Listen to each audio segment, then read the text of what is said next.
This is Singapore, one of the most richest places on earth, but in the late 60s, it was one of the poorest places on earth because 2/3 of the population were in poverty and many of them were addicted to opium. And its highly racial population led to violence. And the country doesn't really have industry and unemployment is very high. And with this new independence, this means Singapore won't have access to resources. And Malaysia was hostile to Singapore's existence, even cutting it off from trade. And the British were withdrawing from the island and taking the remaining 20% of the economy. And one thing to know, Singapore was part of Malaysia for a little bit, but there is one problem between these two. Because Malaysia focuses on Malaysians, and well, Singapore is very ethnically diverse, and only 13% of Singapore's population were Malaysian, and Singapore didn't have any say in it. But in 1965, Malaysia kicked out Singapore, and Singapore was on its own.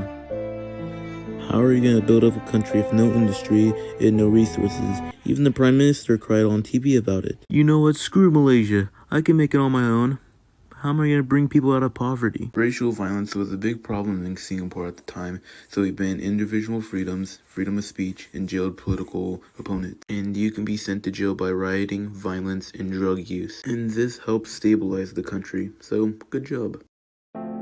Pretty much everybody in Singapore lived in slums, over 70%. But don't worry, Lee has a plan. Okay guys, I got a plan. See you can level with me, okay?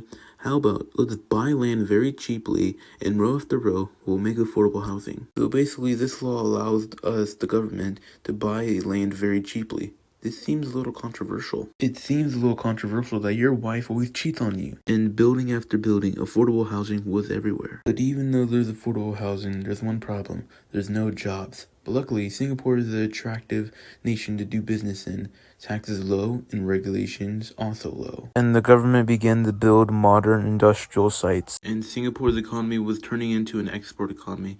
This helped further because China was having a cultural revolution which scared away investors away from Hong Kong. In 10 years, Singapore was from nothing to something, unemployment down, and the economy high. And that was the story on how Singapore became rich.